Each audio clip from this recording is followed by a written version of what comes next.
And good morning. Welcome to the Boardroom. My name is Trevor Lutz. Every Saturday morning, we bring you the Boardroom.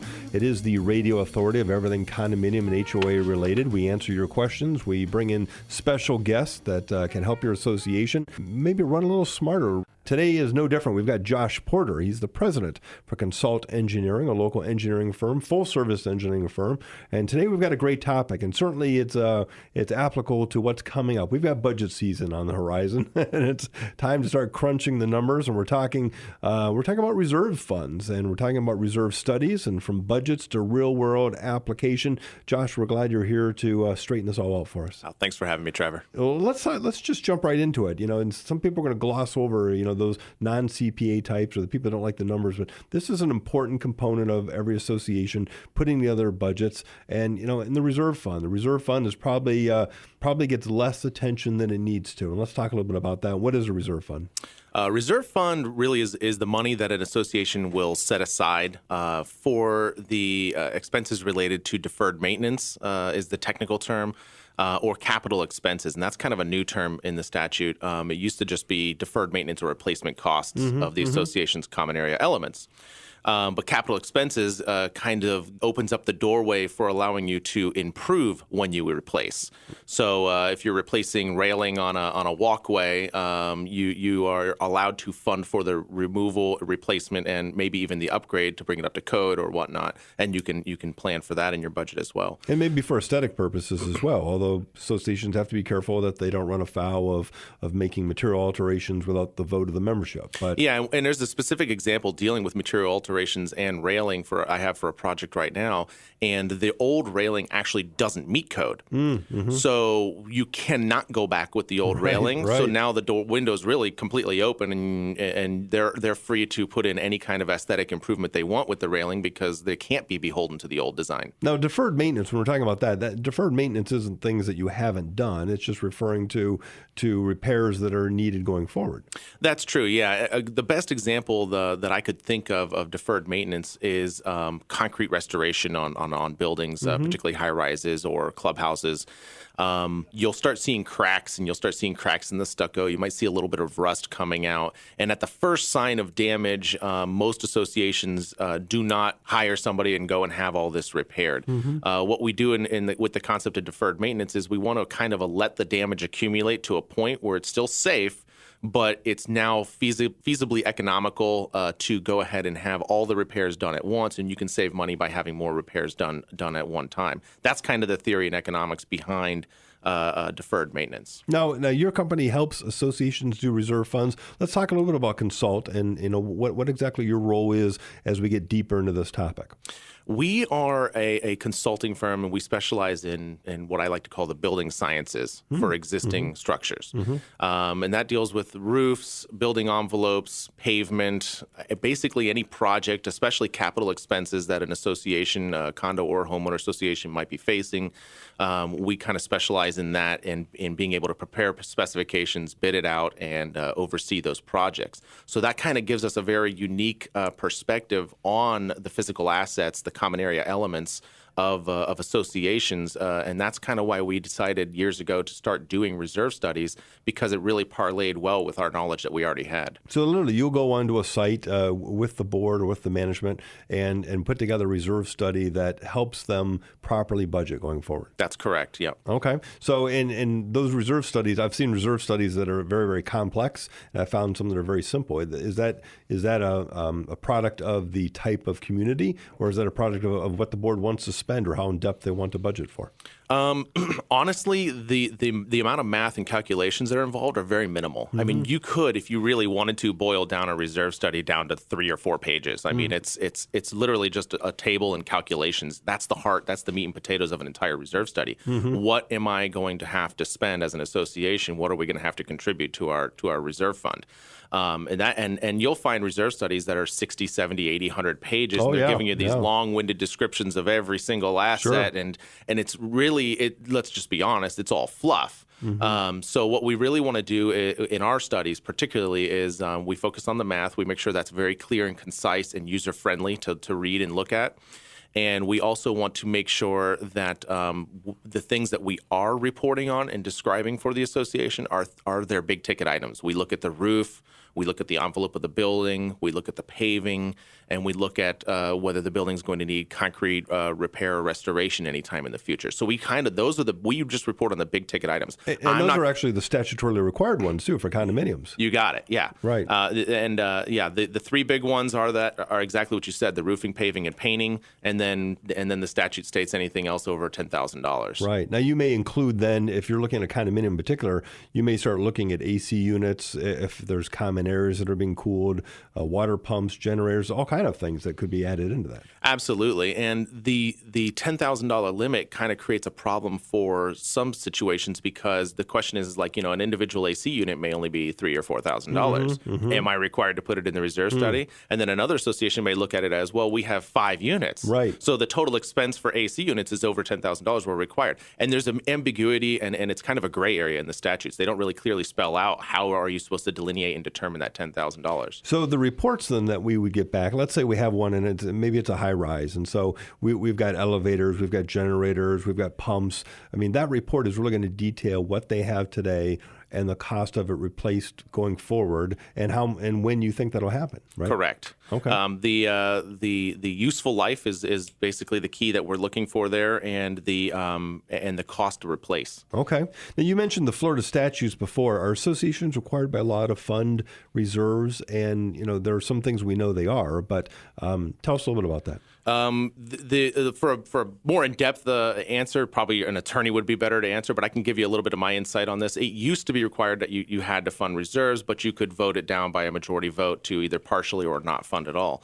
Now it seems to be a little bit more tied into whether it was already established or not, whether reserve funding was established by the developer or not, and then the associations can use this majority vote to change the way they're structuring their reserve funds either direction.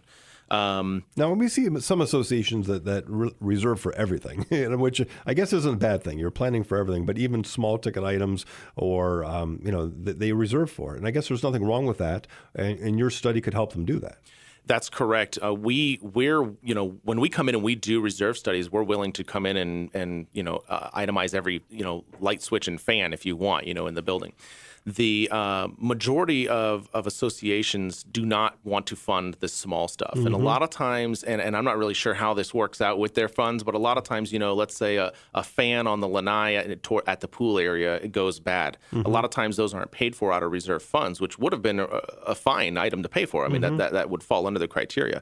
But a lot of times you'll find that associations have some sort of other general maintenance budget, and they're paying for the replacement of these small ticket items out of their maintenance budget. And I don't know if about the legality of that, but I do know that most associations take care of their very, very small things in a regular maintenance type budget. Yeah, I guess it really depends on how comfortable they are budgeting from year to year. I think sometimes the reserves are used sort of as a savings account so they don't have to worry about those minor expenses every year. They don't have to worry about budgeting for them because they have them saved in their grand scheme. And then they also don't have to deal with the headache of, the fan cost us $400 and we only had $300 in there. What do we do? They don't have to mess with any of that nonsense. Now, some of the statute requires funding of reserves, but there's a couple of different ways they can do that.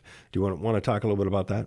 Yeah, the statute and pretty much the industry has established as well two basic types, which is the line item funding and the pooled funding method.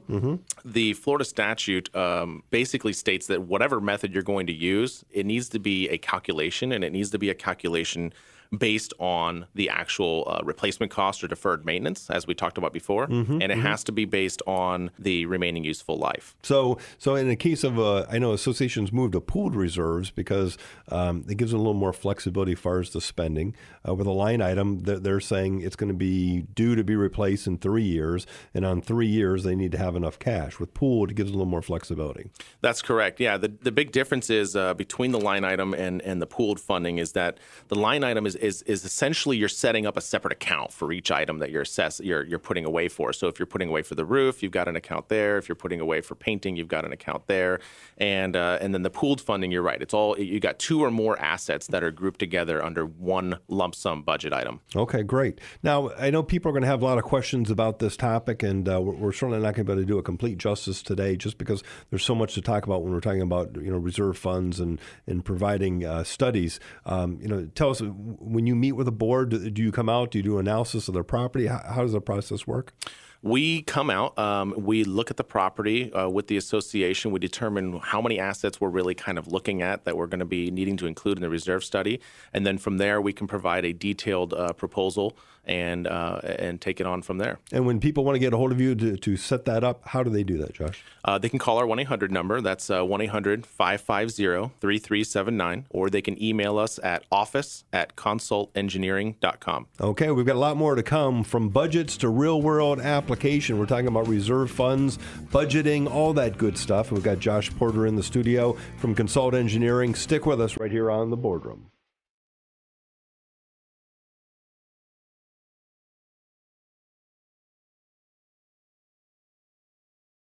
And we're glad you stuck with us here on The Boardroom. My name is Trevor Lutz. I'm the president and CEO of Sandcastle Community Management. We're a locally owned property management firm that specializes in condominium and HOA management. Each week we bring you The Boardroom, the radio authority right here in Southwest Florida of everything condominium and HOA related. And today we've got Joshua Porter. He's the president for Consult Engineering. He's in the studio. We're talking about something that is sort of the lifeblood of associations. We're talking about reserve funds and from budget to real world application.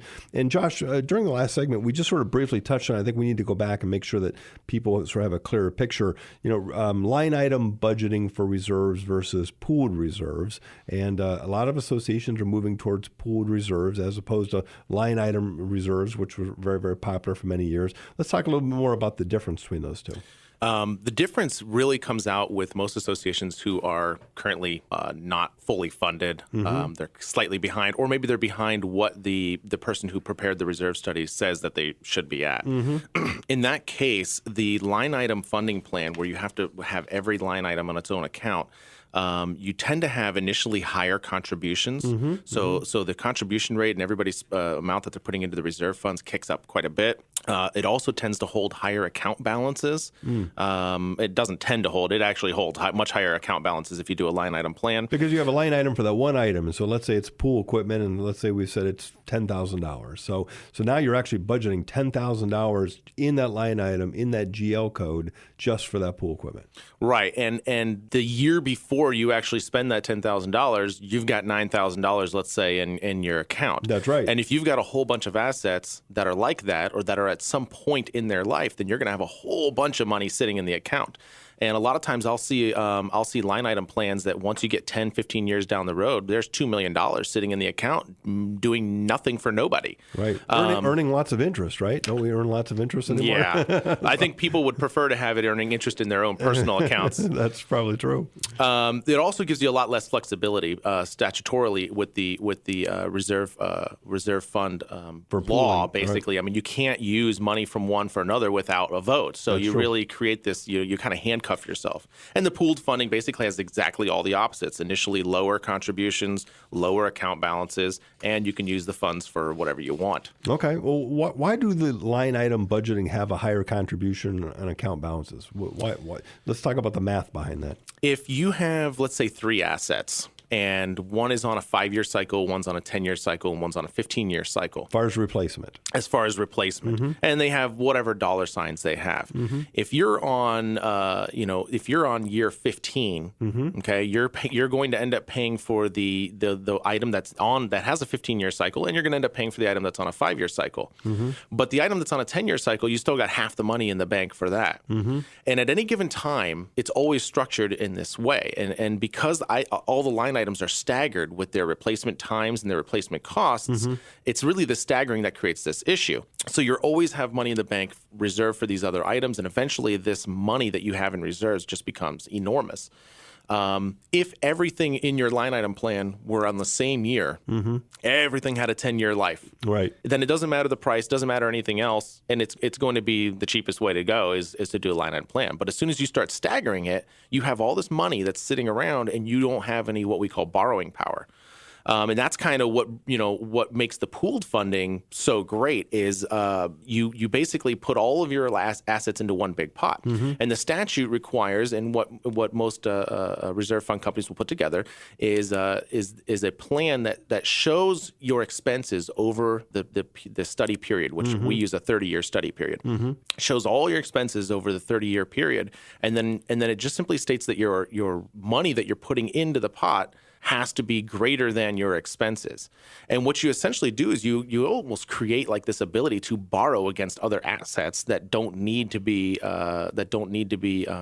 expensed that year, and you're kind of borrowing against that, and you can keep a lower account balance and therefore lower contributions. So you're talking about one general large fund, and you're borrowing money for whatever the case may be in that year, and as opposed to keeping the money segregated where you can't touch it. Right. It gets kind of complicated, and the formulas are pretty complicated, and that's typically why we recommend that if you want to do a pooled plan and you want to actually have the calculations done correctly, you're going to have to hire an engineer, or you're going to have to hire a reserve study company that specializes in being able to do this. Now, does your study differ if let's say I'm doing strictly line item budgeting for my association versus pooled? Do you put together a different study? Because you're doing the calculations, obviously, for the pooled reserve versus the single line item.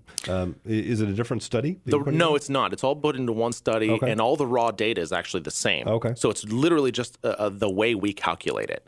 And with a line item plan, we're calculating it straight across the board. Anybody who knows how to use Excel can usually put together a line item plan.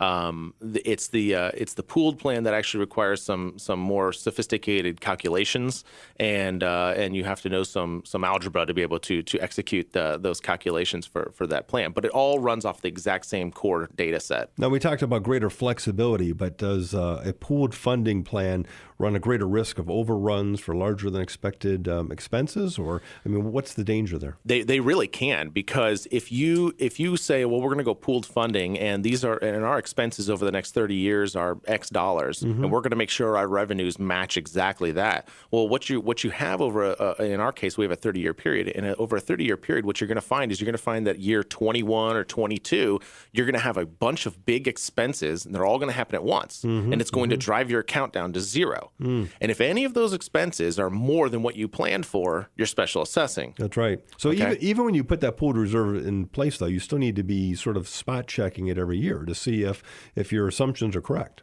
Correct. And the other thing that we do in order to protect associations from facing that special assessment in that 1 year that's really bad is we show them on our reports where these years are. We call these critical years. The other thing we do is we plan for a threshold. So what we're actually doing is we're taking the amount of money that you're going to be spending over 30 years, and then we're taking the amount of revenue that you need to bring in to match that, and then we're going to bump it up by some contingency amount. Okay. So we're going to bump it up by 5%, 10%, or something like that, so that in those critical years, even if all the expenses are spent and they match exactly what's in the reserve fund, you should still have 5% of your total expenses in there as a backup, as a reserve for your reserve, essentially. Okay, so you've got a little contingency built in. You got it. Okay, good. And the associations have control over how much they want that contingency to be. Sure. And I presume you put an inflation factor in then as well with some big ticket items so they know what the expense is going to be 5 years from now? Yeah, absolutely. We use an inflation factor, and we adjust the inflation factor for anticipated cost savings in technology in the future too. So, for example, a roof today should be slightly cheaper than a roof 20 years from now, not dollar for dollar, but when you factor in inflation and everything else. So we factor all those into our calculations and into our reports. And of course, there's lots of unknowns. Look, when we had the housing boom, roofs got very, very expensive. When we had the bust, you could put a roof on very, very cheaply. So, who knows what happens 20 years out? Yeah, that creates a lot of uncertainty with these plans is because a lot of it is market driven. Absolutely. You're correct. Now, who typically provides reserve studies? And I know you guys do, but tell us a little bit about, who are the players in this? There are a lot of engineering firms that do provide this, that specialize in this industry, in the condo and homeowner association industry. There's obviously there are companies that literally market themselves as reserve consulting companies. Right. So I mean they do reserve studies as well. But I often find that there's a lot of other entities out there that you might not expect that you see preparing reserve studies. I've seen some CPAs preparing reserve studies. I've seen boards preparing their own reserve studies. Again, I've even seen an on-site property manager preparing a reserve study for the board, and I've also seen a one contractor who sells and says that he does reserve studies.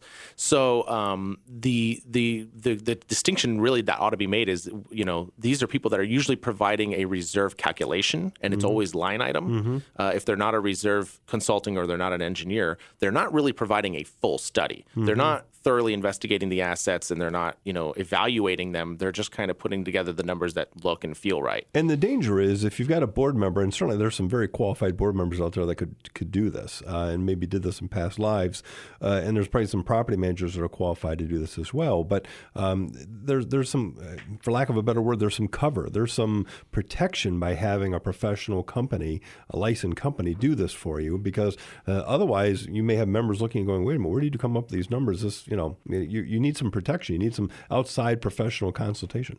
That's true. And what we do when we do our reserve studies is we actually pull off of that knowledge that a lot of board members and property managers have. Sure. And we ask them for information and insight. Because, like, for example, when we put together reserve studies, we actually like to use real world pricing. So a lot of times we'll ask property managers and we'll ask board members, well, if you just did a roofing project, how much did it cost? That's right. Give me the information. Sure. And what kind of material did you use? And we can figure out the useful life on that project based on the warranty and materials used and technology, and we can kind of put that together and we'll use that information. Okay, great. Well, I know there's as boards are working on their budgets for 2015. I know they're going to have lots of questions. They're going to want to sit down with you. You'll step on site with them. You'll walk them through the process. I assume you have examples of other reports you've done for other clients. How do people get a hold of you? How do they get that ball rolling? The best way to get a hold of us is to go ahead and call us at our office, and that's 1-800-550-3379. Or you can always email us at office@consultengineering.com. Okay, great. We've got Joshua Porter. He's the president for Consult Engineering in the studio today. We're talking about reserve funds, from budgets to real-world applications. Listen up. This is something we're all going to be working on rather shortly here, working on budgets for 2015. And stick with us here in the boardroom. There's much more to come. And welcome back to the Boardroom. If you're just joining us, my name is Traver Lutz. Every Saturday morning, we bring you the Boardroom right here in 92.5 Fox News. We bring you the professionals that you need to hear from, the people that you really want working in your corner to make your association run a little more professionally. And today is no different. We've got Joshua Porter. He's the president from Consult Engineering, and we're talking about reserve funds, from budget to real-world application. Josh, we're glad you're here today. It's good to be here. We're talking about, saving money. We're talking about preparing for the future. And, when associations are starting to work on their budgets here in the next couple months, one of the big things that they need to be looking at is their reserves. And too often, I know associations that don't reserve at all. Every year they vote that they don't have reserves, and they see the reserves in each owner's checking account, which I guess is fine as long as every homeowner keeps a good checking account. But most associations shouldn't operate that way. They should be properly reserving for the future. And we were talking about putting together reserve studies to help you sort of plan for that future. And we talked a little bit about it before the last segment, but, do you ever recommend that associations put together their own reserve studies? I mean, they can do it, I guess. They can, and I do actually recommend this sometimes, and it's only for very, very, very small associations with very, very simple budgets. They don't have a clubhouse. They don't have a pool. They literally are just funding for the roof, the paving, and the painting. So we're talking about that 24 unit condominium, maybe even smaller. I'm in my head, I'm thinking of this one in downtown Punta Gorda, and they've got 5 units. Okay. Are you going to spend $2,000 or $3,000? You can pretty much just call a couple contractors, put together some pricing, and you can fund that, or you can figure out that fund pretty simply. But anything bigger than that, I really don't. And the problem isn't even really doing the math and the calculations, which are fairly simple. It's coming up with that professional determination on what is the actual replacement cost of this asset. I'll give you an example. The generators that you often find for larger high-rise buildings and towers and stuff, the diesel generators, I've seen situations where they had in their budget to replace the diesel generator, but they didn't realize that they couldn't get the generator out of the building.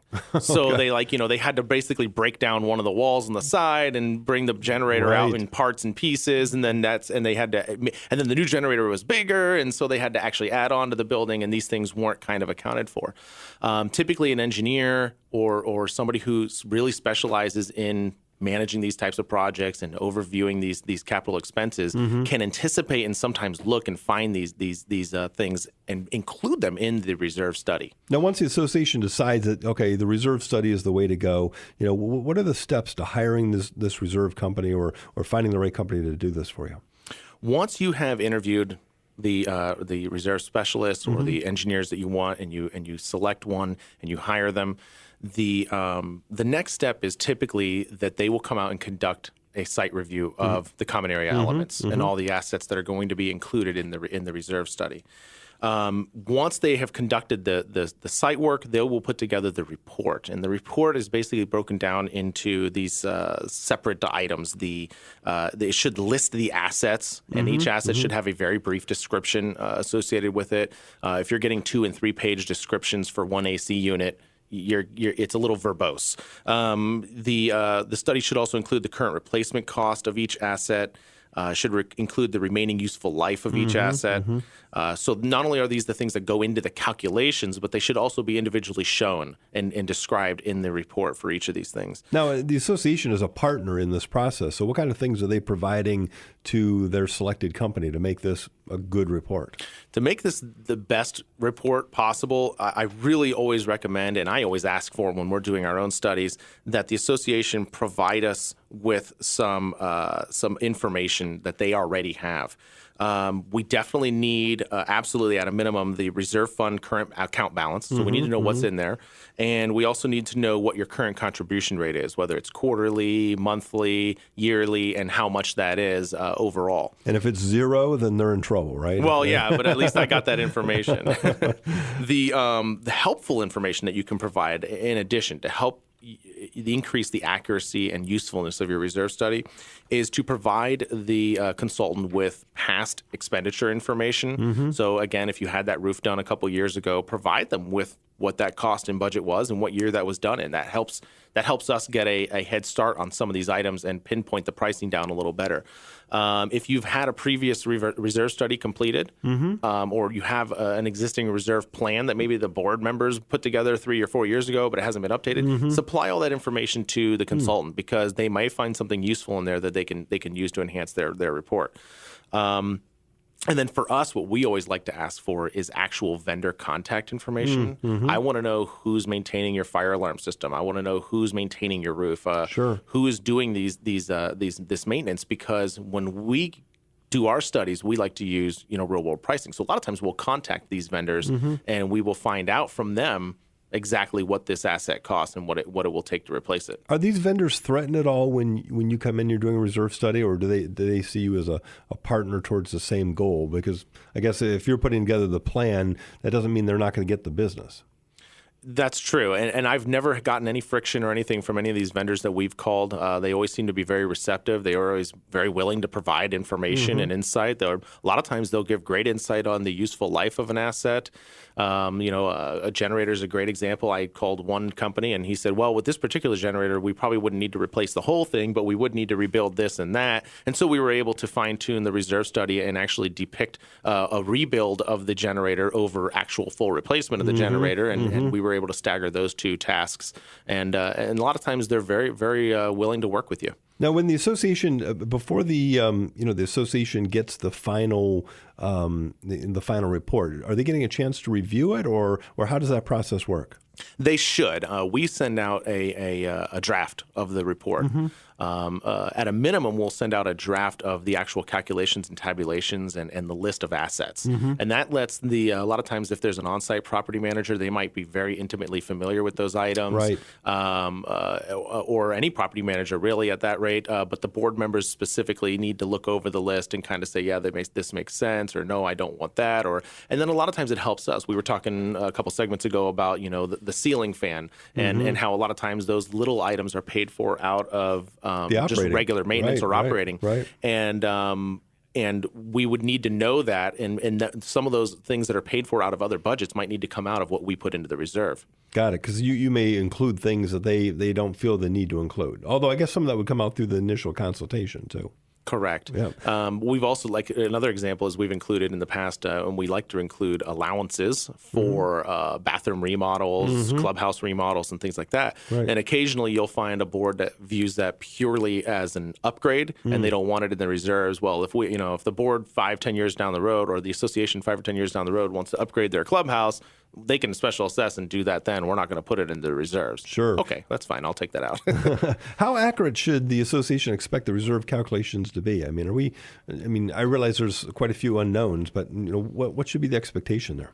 Well, I mean, let's really think about it. I mean, you've got somebody coming out to your site, they're photographing everything, they're looking at everything, and then a couple weeks later they're providing you with a report. Where did all these dollar signs come from? Most consulting firms will utilize source books and price guides. So these are price guides that are based on information from projects around the nation, around the country, and then they're kind of adjusted for your local market, and they've got these adjustment factors, and they'll use these source books. We don't use any source books in our office. We actually use all vendor pricing. So we will contact contractors, vendors. We have a certified building contractor that's on staff, so a lot of times we'll utilize them for pricing knowledge.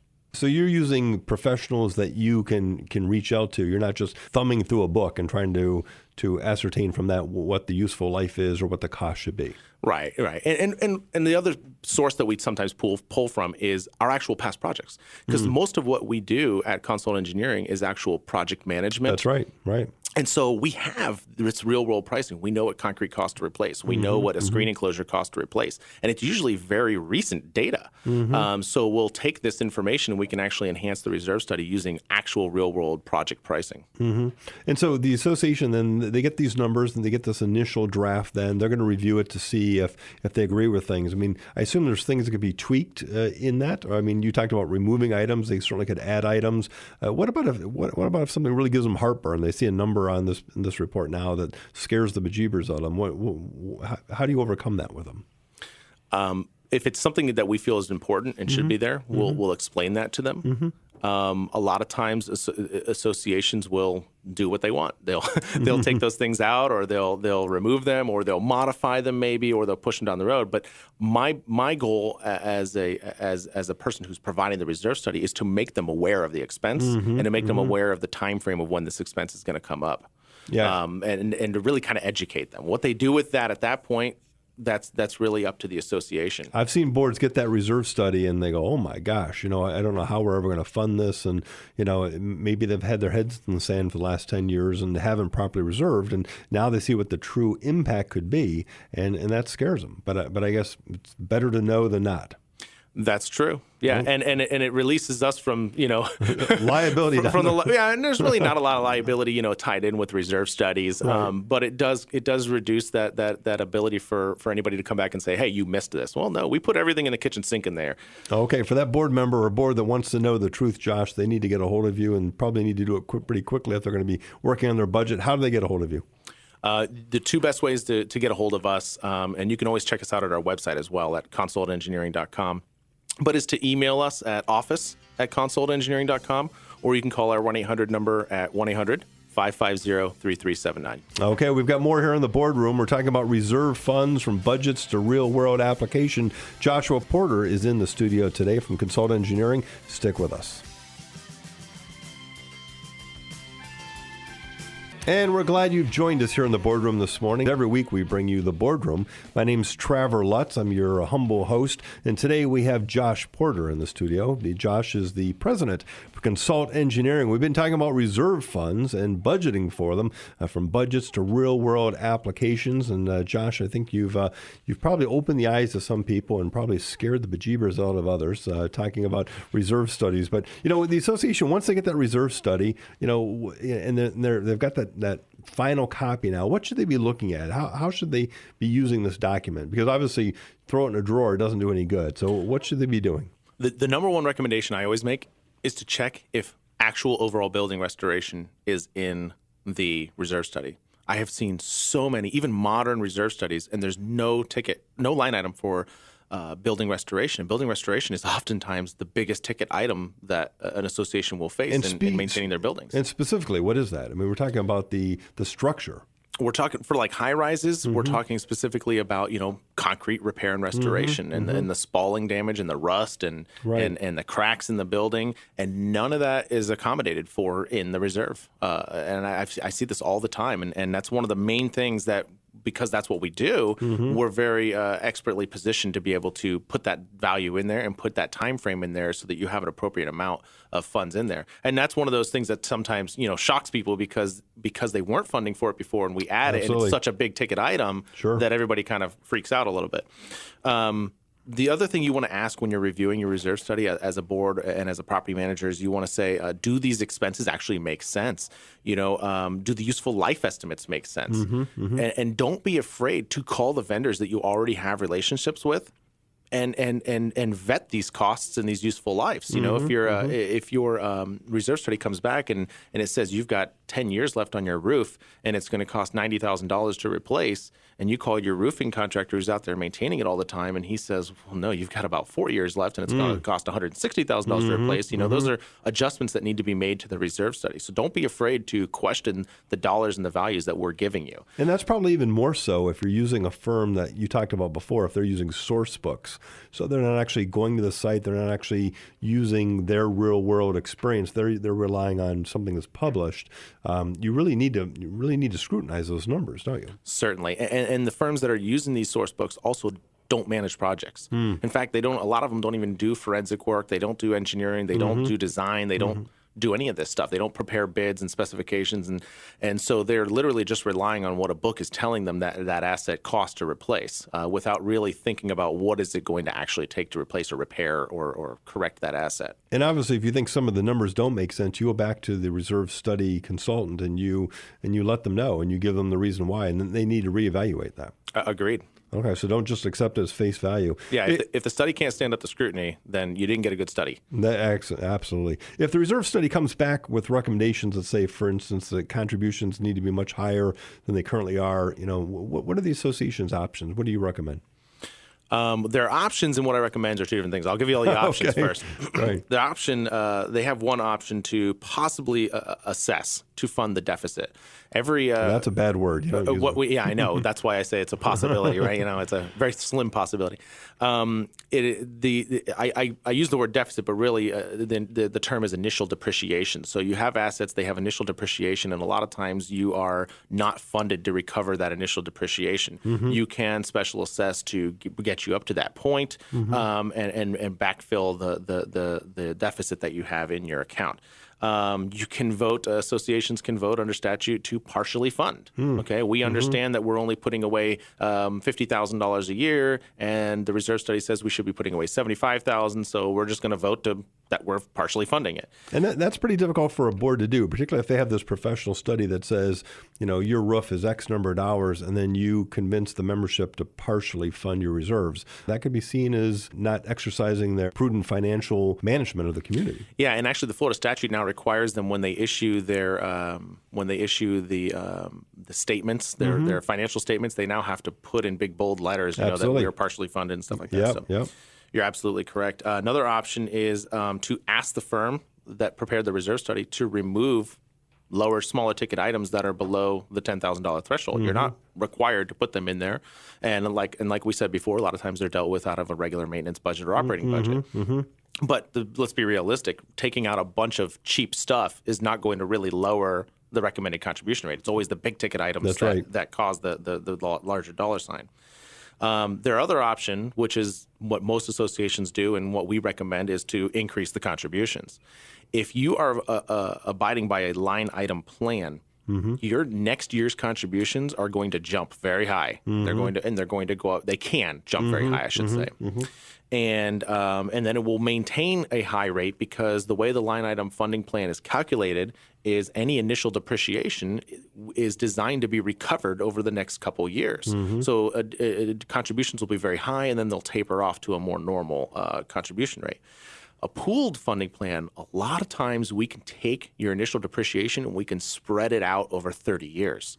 So your next year, you will see an increase. It might be a 5% increase or something over your contribution, and then the next year it might be a 3% or something. But we can put this onto a smooth curve so that you're kind of spreading out the impact of your deficit out over a longer period of time. And as we talked about with the pooled method, you're essentially borrowing from yourself in order to make that happen. Essentially, each asset is borrowing from the other assets at any given time. Yeah, that's well put. Right. And then I've seen some associations, I think they can do like a balloon payment on the reserves. That's a no-no, isn't it? It is now, yeah. And we used to have some clients that said, hey, listen, we can't hit our membership up with a giant hike, so let's do only a no increase or a 1 or 2% increase over the next 5 years. And then on year 6, we'll blow it up 50%, and we'll just let everybody know that that's what's going to happen. And now the statute really actually specifically states that you cannot have ballooning in your plan. So we can't do that anymore. So no pushing this off on the board for 5 years from now. You got it. That's really what the tactic was all about, really. Right. Now, how often should a reserve study be updated or redone, or is that necessary? A lot of outfits are recommending, these things should be updated every year, but that really is silly. We recommend just to have it updated every few years to make sure the pricing still makes sense with current, construction pricing. We also definitely recommend that the reserve study be updated after a major expense or after any expense exceeds the amount that was in the planned for budget. Okay. So if maybe it's not a huge expense, you're dealing with the aluminum carports outside your clubhouse or something like that, and you're having those replaced, and then you had $30,000 in the budget, and it came to $60,000. You've got the money in the reserve. You're a pooled funder, so no big deal. You paid for the $60,000 carports, but that $30,000 now needs to be incorporated and adjusted into your budget, and you need to have your reserve study updated and recalculated at that point. Now, I know several reserve companies that supposedly specialize in reserve plans, and they talk about updating them annually. And so that sounds like that may just be more of a profit center than an actual need. No comment. No, I'm just kidding. For us, I don't see the benefit in it. We charge a couple $100, and I think a lot of times clients just feel like they're beholden to you to do this, and you kind of are holding everything as ransom.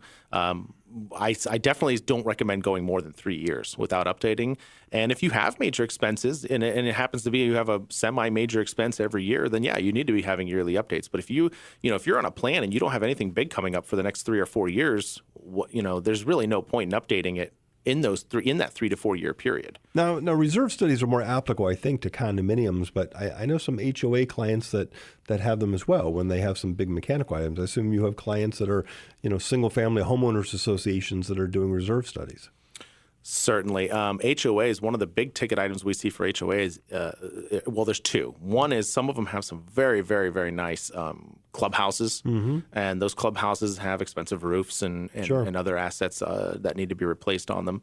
But the one big ticket item we see constantly for HOAs is private roads. And when the roads need to be milled and resurfaced, and there's so much disinformation out there about asphalt, and I think we talked about that on a previous program. We did.